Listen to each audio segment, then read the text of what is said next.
की सदा दूंगा। इसी फिक्रे पे मातम शुरू होगा, इसी फिक्रे पर शबी हाथ आएंगे। मेरी आकाज़ादी आ देख किस अंदाज का मातम तेरे बेटों का हो रहा है। जी जी बिस्मिल्लाह। मंजिले ज़बाला पे हुसैन। जी आपको बेहतर जानते हैं, मुझसे भी ज्यादा। हजरत मुस्लिम की बेटियां आई इमाम हुसैन के पास, मामू ईद की मुबारक, खैर मुबारक। मामू बनी हाशिम का दस्तूर है ना, छोटा मुबारक दे बड़ा इनाम देता है। फरमाते हैं कहो यमनी चादरें यमनी दुर मंगवा दूं। नहीं मामू अगर हो सके हमें भाई मिला। प्यारा न करना सीना हुसैन का वास्ता, हो सके तो हमें भाई मिला। आवाज़ी भाइयों को देखना चाहती हो, हौसला है। आवाज़ी हम तेरे जैसे सरदार की भांजियां हैं, हमें एक बार भाई मिला, हमारा दिल घबरा रहा है। अच्छा आओ मेरी उंगलियों के दरमियान देखो, मर जाता पढ़ने से पहले शबीर ने उंगलियां बुलंद की।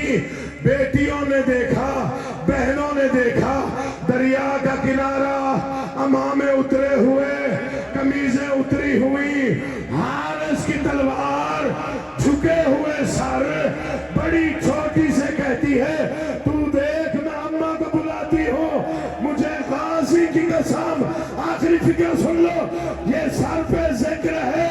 जब बेटी बुलाने गई तो दोनों थे, जब माई बड़ा कत्ल हो चुका था, छोटा मातम करके कह रहा था अम्मा अम्मा इन्ना लिल्लाह व इन्ना इलैहि राजिऊन।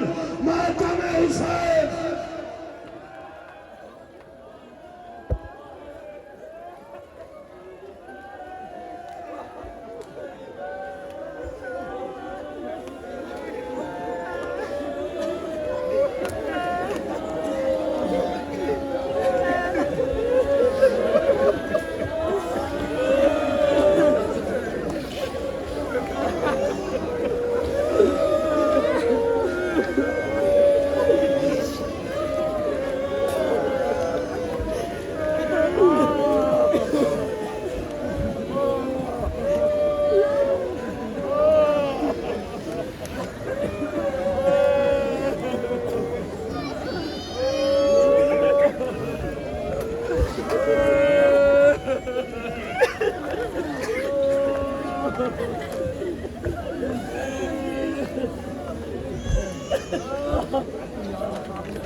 जंग लाविच सैयद इस्लाम ते कर एहसान गए हाय रुल के।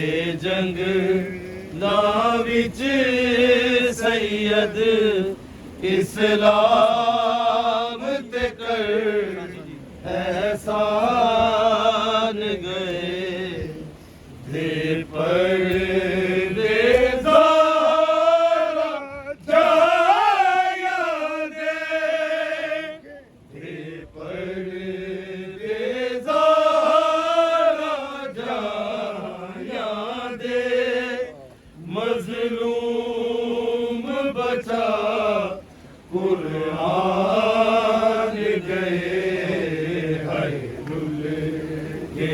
जंग लाविच सैयद इस्लाम पे कर एहसान गए।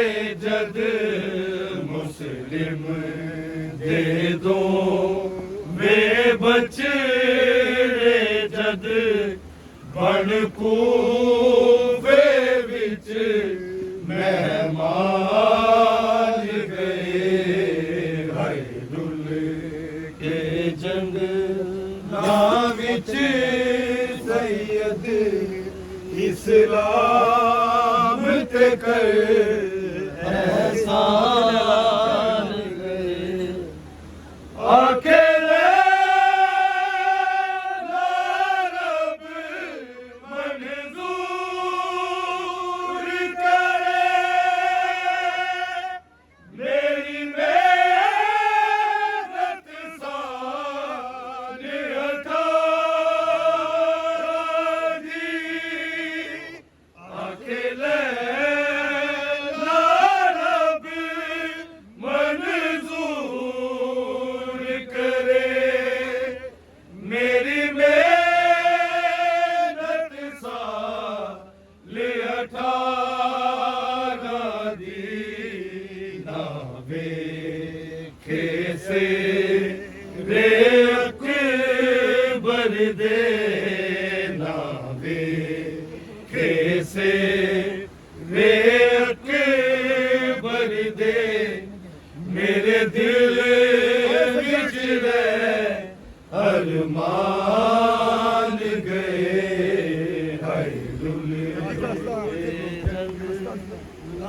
विच सैयद इस्लाम आए सजाद पे मुश्किल बड़ी है आए सजाद पे मुश्किल बड़ी है शराबी शिब्र से ये पूछता था शराबी शिब्र से ये पूछता था बता किस जगह से नौकरी है आए सजाद पे मुश्किल बड़ी है आए सजाद पे मुश्किल बड़ी है आए सजाद पे मुश्किल बड़ी